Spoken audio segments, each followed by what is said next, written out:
Sabi na, kayo po yung ama ng konsepto, kayo po ang ama ng City Council. Pero yung ginawa niyo po sa akin last week na mahirap po kayo, and you personally attack me, I don't know.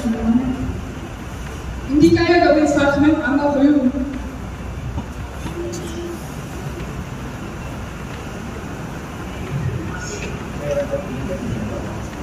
My father will never do that to me.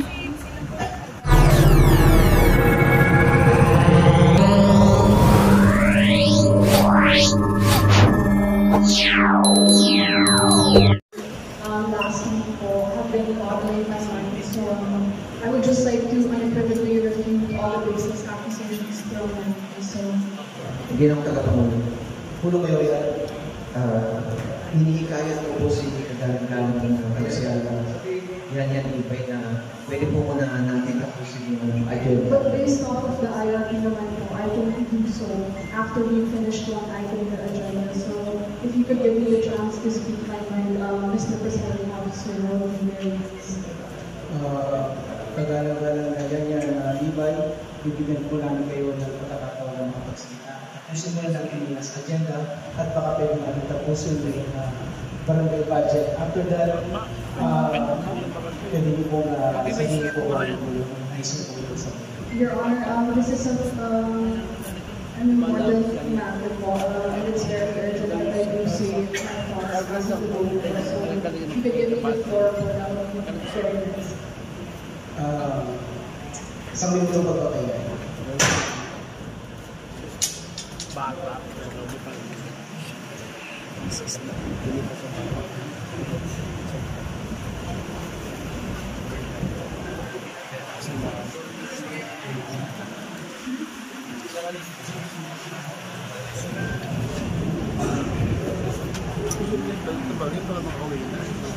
Diba? Di ba yan yung ano sa SK? Opo, siya yung SK. Nandun pa rin mo? Nandun pa rin siya? Sa SK pa rin.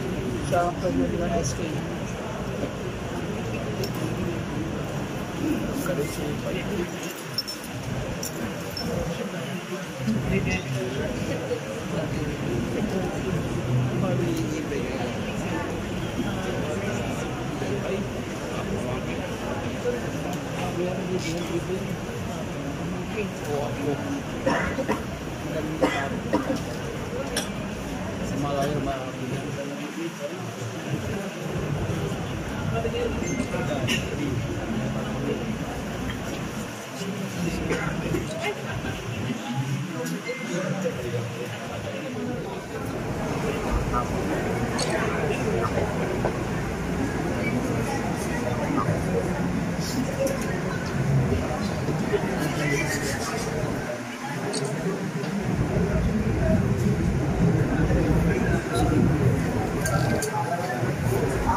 Ayon sa Tarunang Agosto ay kailangan ng Sekretary ng Tagalog para sa mas nakakaalit na unawa sa malaking sa akin. Ngayon tayo ay may pinag-aralan at ang Agosto lamang para sa Sekretary ng Tagalog. Isa pa po, hinihiling po ng mayorya kanina na sana itapusin na tatlong agenda na nandun sa agenda para po mapabilis kasi po yung bayad ng kailan dyan at napakarami. Ang point of order po sana, mapasahin ko na po sa inyo. Ito ay nasa wikang English. Pero ito naman po ay English. Napakadali lang naman unawain. Kasi po sa internal rules natin, pinapano natin, na sa ating sinusunod. Kanda po sa rule ng ikada ng pagdalawa, yung privilege hour po na ginagamit sa ating mga kapag-kapag sana po ay tutunan niyo ang masahin. Section 97 po ito. Ang privilege hour po kasi nasulat dito. Upon registration with the minority floor leader and with the permission of the presiding officer and after the reading of the order of business, which is tapos na po tayo, any member may speak or any matter of general interest for more than 10 minutes. So pwede naman po magsalita ng 10 minutes. Pinapayagan po natin yan. If more than one member so desire to make use of this privilege, the first to apply either in writing in the office of the minority floor leader or verbally in open session. So, ngayon po, ang nangyari, privilege speech po natin sa Mansiala, ay wala naman kapitid. Pero sabi nga po dito, verbal po is pwede naman. Shall be given precedence and so on. Successively, one day exceeding the time allotted for the privilege speech may be used out of order. So, meron po tayong iliwanag na po sa iyo. Mag-10 lamang po ang allowed ng privilege para sa privilege hour. Okay. Your Honor, ang sunod kasama na ko po ay nag-uusap baka pwede po natin na bigyan ng pagkakataon na makapagsalita po ang kasamang konsyalyan. Opo, di ako bilang tagapangulong. Sinasabi ko na ako ang dito. Kung hindi po natin susundin, kung hindi natin pinapatupad natin dito sa session na ito, sa mabuti mapulangan na lang tayo na napigilan ng hindi magsunod sa session. Pinapahintulutan niyo po, wala po akong pagharap sa inyong mga pahintulutan. Lamang po, kung sinasabi ko lamang po dito. Kaya po tayo may abiding rules and regulations. Dahil po ito ang gabay natin para mapatakot natin ang sarili natin sa araw ng sesyon o sa araw ng paglalakay at pagkakipagpapit. Lamang po, maraming salamat. Maraming salamat po, Councilor Tatsumanan. Pero parliamentary hearing. Councilor JTB Biliban. Opo, narinig ko po yung sinabi ng ating kasamahan sa ikadalawang distrito ng ating Luzon. Natutuwa po ako na pinanahawakan niya po yung ating internal rules at peace-begging na sundin natin ang nilalaman ito. Pero ayoko na pong bumalik sa mga nakaraan sapagkat ilang beses po namin binabasa rin po ang rules namin. Pinagtatanggol po namin kung ano nakasaan, pero dahil kulang po kami sa numero, kami po ay nagbibigay daan doon. Pero since nagbigay na po kayo ng ruling sa point of order, ipagpatuloy, hayaan na po natin ipagpatuloy ng ating kasamahan ng SK Federation. Maraming salamat. Maraming salamat, Councilor JTB Biliban. Councilor Yana Nibay. Gusto ko lang pong malaman anong batas po yung sinasabi ng Tagalog government sa amin na pinaprohibit daw po ang salita ng wikang Ingles at dapat po wikang Pilipino lamang po ang aking sasalita. Councilor Tatsumanan.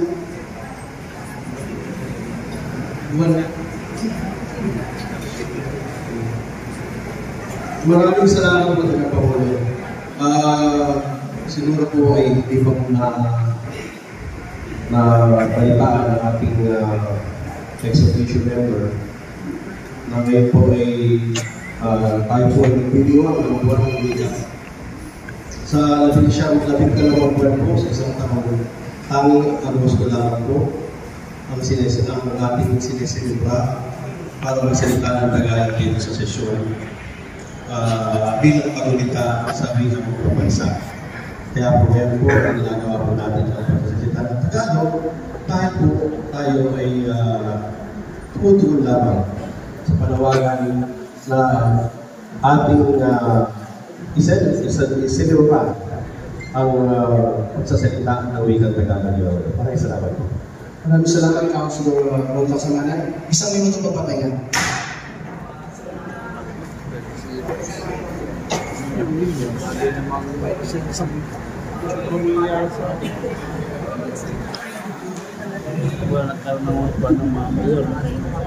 The City Council in the 8 months that I have been here. So I'm going to start off with the resolutions. The first resolution is a resolution calling the Department of the Interior and Local Government for the deferment of implementation of the stringent requirements for the Sangguniang Kabataan Treasurers to their assumption of office. So because of this resolution po, TESDA po ay nag-reach out sa amin at sila po ay nag-formulate at nag-implement ng 2-day training para po hindi po mahirapan ang mga SK Treasurer dahil sinasuggest po ng TESDA na training po ay 33 days, which if titignan naman po natin yung honorarium ng mga SK Treasurers, mga 1,000 pesos per month lang yun, hindi po enough yun para po sila po ay magsagawa ng 33-day training. So dahil po sa resolution na ito, 2 days na lang po yung naging training ng ating mga SK Treasurers at dahil din po doon nakapag-bonding ang mga SK Chairman at SK Treasurer at nabuksan po ang kanilang mga bank account. So ito po ang pinakaunang crucial na resolution na ginawa ko po para sa 12 City Council po ng Luzon. Ang pangalawang resolution naman po na aking ginawa is a resolution concurring with the 3-year Local Youth Development Plan for 2024-2026 as adopted and approved by the Local Youth Development Council of the City of Manila. Your Honor, ako po ang pinakaunang SK Federation President sa lungsod ng Maynila na gumawa po ng 3-year Local Youth Development Plan in the city. Ito pong Local Youth Development Plan na ito po ang Local Youth Development Plan po natin. Ito po ay pinagpuyatan po namin ng Manila Youth Development Council. So, ang pagsasaad po at pagsasabi na wala po akong nagawa para sa konsehong ito at para sa kabataan po ng lungsod ng Maynila ay nakakabastos hindi lamang po sa akin. Nakakabastos po ito sa SK Federation at ito rin po sa Manila Youth Development Council na binubuo po ng iba't ibang youth organizations at youth service organizations. Ang next na resolution naman po ay a resolution congratulating the Department of Health in setting a new Guinness World Record for the largest human lung formation. So, ito pong resolution po na ito at yung naganap po na human lung formation noong March po ay pinagtulungan po namin ng Manila Health Department kung saan po, actually kami pa po sa office namin po sa SK Federation, kami pa po yung nagrenta po ng truck at pumunta ng Mandaluyong para po i-distribute, kunin at i-distribute lahat po ng mga materials na gagamitin sa human lung formation na ito. Hindi po magagawa itong Guinness World Record na ito kung wala po yung mga SK officials ng lungsod ng Maynila dahil ito pong human lung formation po na ito ay comprise po ng around 25% po ng SK officials and that is only in the City of Manila po. So again, to say na I haven't done anything for the City Council and the City of Manila is pretty much baseless. I'd also like to point out yung sinabi po ng ating regular presiding officer na wala pa po akong ordinansa na nagagawa po para sa lungsod ng Maynila. That is false, Your Honor. I have two draft ordinances po. Waiting na lang po ito for second reading. I passed it last May 22 po. The first one is an ordinance granting cash incentives and certificates of recognitions as rewards to tertiary or college graduates with Latin honors. So, ang nakalagay po dito sa proposed ordinance po, ang mga graduate po ng mga Manileño na summa cum laude ay makakuha po ng 20,000 pesos, magna cum laude 15,000 pesos, at cum laude po 10,000 pesos.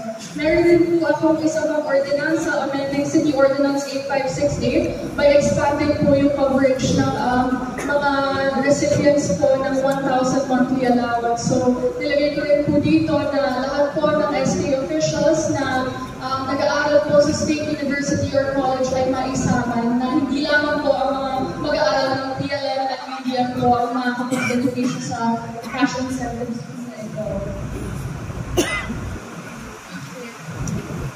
With regards naman po to the committee I hold the Committee on Youth Values Formation and Sports Development. Ang sabi po kasi ng presiding officer ay wala pa daw po akong committee hearing na igagawa in the 6 months, correction po, hindi po 10 months, 6 months pa lang po akong committee chair po ng Youth Values Formation and Sports Development.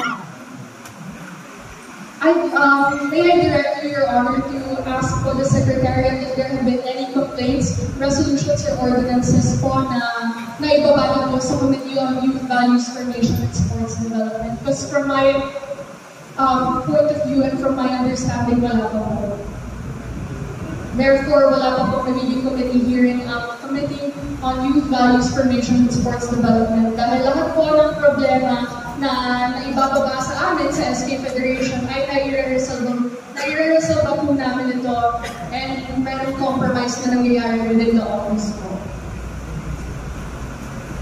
With regards to my attendance naman po, Your Honor, I think records will show that I am very much active in this office chamber. So, if you could kindly direct the Secretary to the City Council to upload the records on the Manila City Council page, that would be very nice po, because records will show that I am pretty much active in this office chamber. And yung mga sinasabi po ng ating regular presiding officer na umaalis po ako, Your Honor, being an ex-official City Councilor in the City of Manila isn't my only function. I also function as the SK Federation President, meaning lahat po ng mga barangay sa Maynila ay binabawal ko po, all districts po ito. I am also a student of De La Salle University, taking up a course in medical biology and a minor in marketing strategy, and I also intern for Metro Manila Health and Research Development Consortium. So, yung mga sinasabi po ng regular presiding officer na minsan umaalis po ako, Your Honor, I have other functions aside from being the ex-official member of the 12th City Council. And I think naman po, kahit naman po umaalis ako, meron naman po akong nagagawa. And records will show that I have resolutions and ordinances that benefit the youth and cater to the youth. So, hindi ko po nagigets kung saan po nagagaling yan. Because, in all honesty, Your Honor, I am very much active in this August chamber, and hindi ko po alam bakit ako yung napag-initan with regards to attendance po. So, I don't know, Your Honor, because hindi ko po alam kung hindi lang po ba ako nakikita ng ating regular presiding officer, because in the 8 months po that I have been here, I'd like to say that I've seen Councilor Apple Nieto preside more than he has. So, I don't know if that's hindi lang po nagtutugma yung schedule namin ng ating regular presiding officer. Pero, again, Your Honor, hindi ko po ipapakiusap sa inyo na pakiusapan niyo po ang mayorya na ibigay sa akin yung pagkakataon para ibalik sa akin yung committee ko. Dahil in the first place po, as stated in Republic Act 10742 and 11768, sa SK Federation President naman po talaga ang Committee on Youth and Sports Development. So, hindi ko po kailangan ipakiusap yun, and hindi ko po kailangan humingi ng chance sa mayorya dahil in the first place naman po, hindi naman po dapat pinagdan sa akin yun. And palagi niyo po sinasabi na kayo po yung ama ng konsent, kayo po ang ama ng City Council. Pero yung ginawa niyo po sa akin last week na madiya po kayo and you personally attack me, I don't know. Hindi kaya gawin sa akin ng ama ko yun.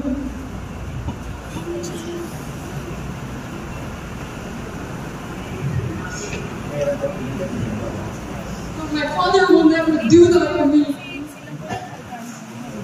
Huwag niya sabihin na ama kayo ng pera.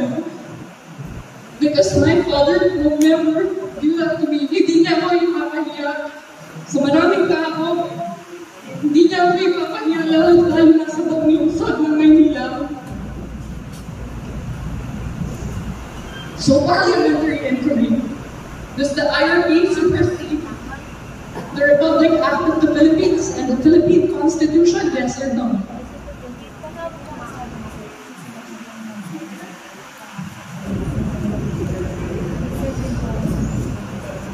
Hindi ko pa pwedeng sagutin yan dahil po ay isang legal query.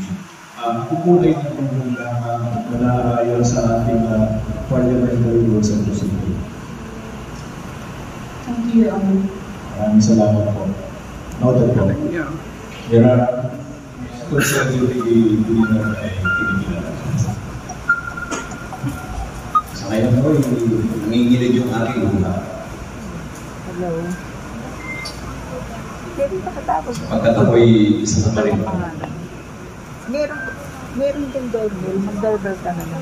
Kasi nasa ano kayo. Ramdam ko po. Pasensya niyo po kung nanginginig po. Para wala na kung nakatawag. Ramdam ko po. Doorbell. Yung bigat. Magkano ba yan? Sa loob ng ating kasamahan. At naging 59? buhay na saksi po tayong lahat sa naganap na sesyon ng Malacata. Kaya pala nag-i-insist siya talaga na ilabas niya ito. Kaya ho, sinabi ko sa taas kanina, payagan natin sapagkat napakabigat po sa dibdib isang bagay na hindi mo mailabas. Pero gusto ko lang po siya tanongin. Ito ho kanyang mga sinabi, mga binasa, ay upang itayo niya ang kanyang sarili sa mata ng mga SK leaders ng ating lungsod na ang naging paratang sa kanya noong nakaraang sesyon ay puro hindi totoo.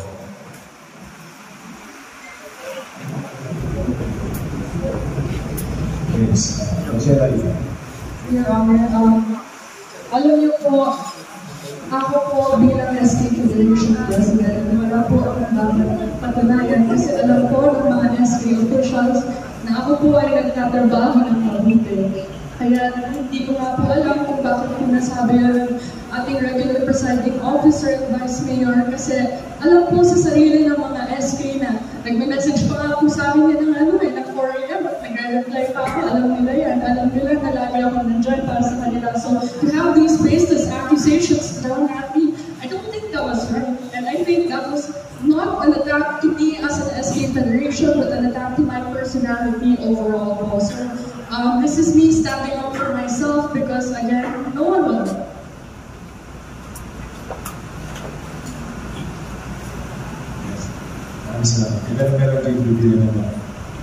Tinitignan ko po ang mga kasamahan natin dito. Maliban siguro kay Consiel Tol. Lahat po siguro tayo dito may mga anak na. Iba'y dalaga na, binata, may trabaho, at yung iba'y maliliit pa. Talaga napayak po ako nang binanggit ninyong ang tatay ninyo hindi ginawa ni minsan na kayo'y pagalitan in public. Masakit talagang makarinig ng pinapagalitan ka, lalo na kung ang dahilan ng pagpapagali ay walang katotohanan at hikain sa pamamagitan ng mga ordinansa.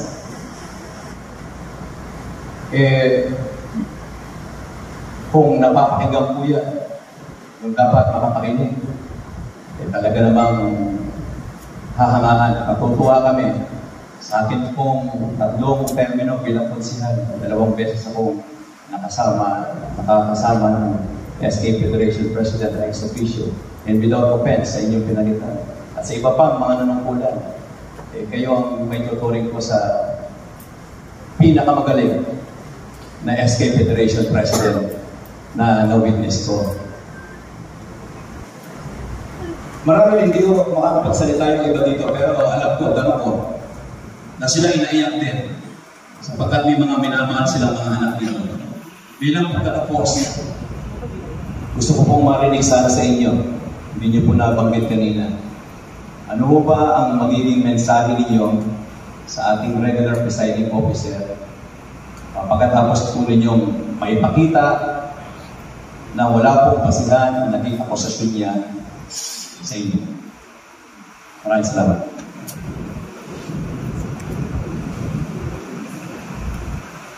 Thank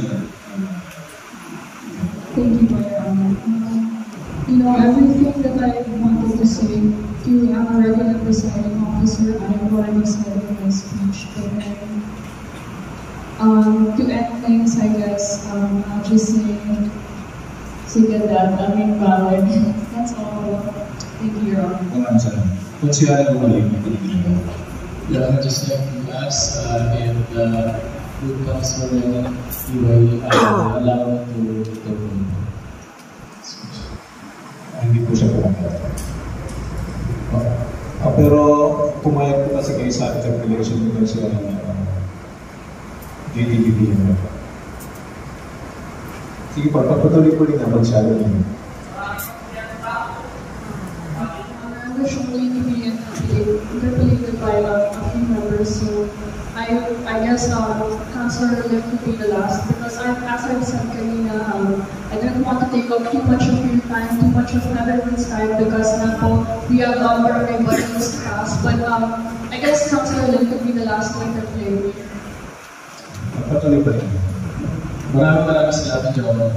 Your Honor, si Councilor Yayan Ibay nakasama ko at nakita ko yung dedikasyon niya.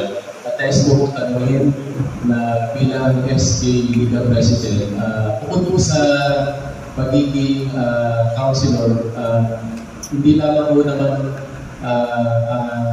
nire-represent natin ang pagiging youth president natin. At bagaman hindi lamang committee ng youth ang nire-represent natin, pero pa rin po tayo member, pagiging member rin ng committee.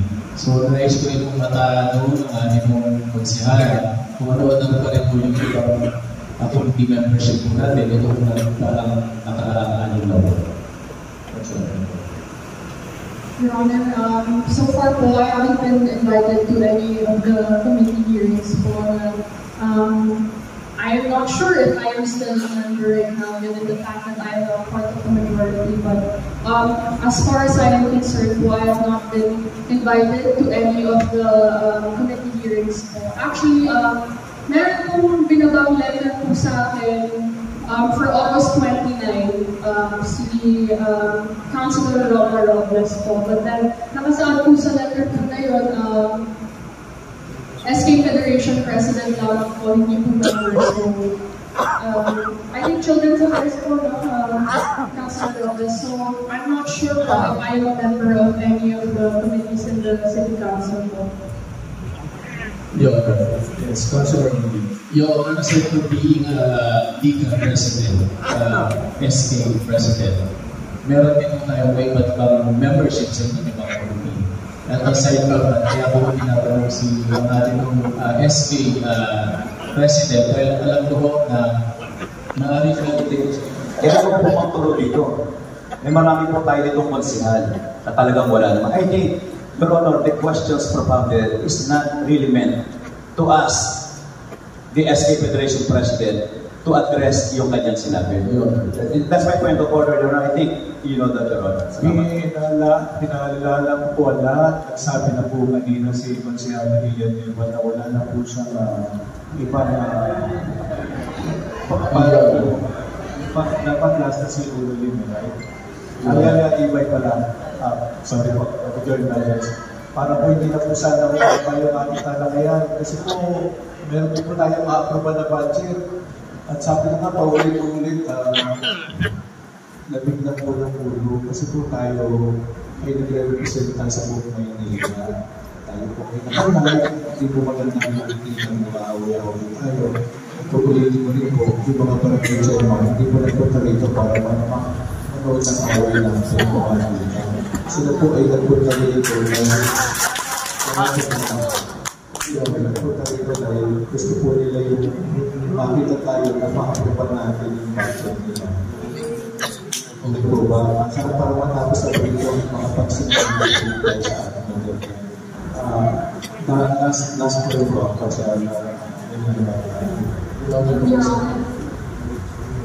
To add to what Councilor Lim is insinuating po, noong August 1 po, nagmakita po na I a member po of the Committees on Education, Committees on Gender, Committees on drug abuse po. So, yung mga community hearing po na sinasabi niya, pupuntahan mo naman eh. Kaya yun, hindi naman ako nabigyan ng chance, di ba? Nung minanifest ko po na I be part of the set committee, hindi naman ako, suspended ko yung chairmanship ko. So, paano pupunta ng mga committee hearing? So, at this point in time, I don't belong to the majority, I don't belong to the minority. Ano na, independent? That's all po, Your Honor. I wish not to be interpolated anymore. Okay, thank you. Maraming salamat. Maraming salamat. Isang ito pong kapalibalik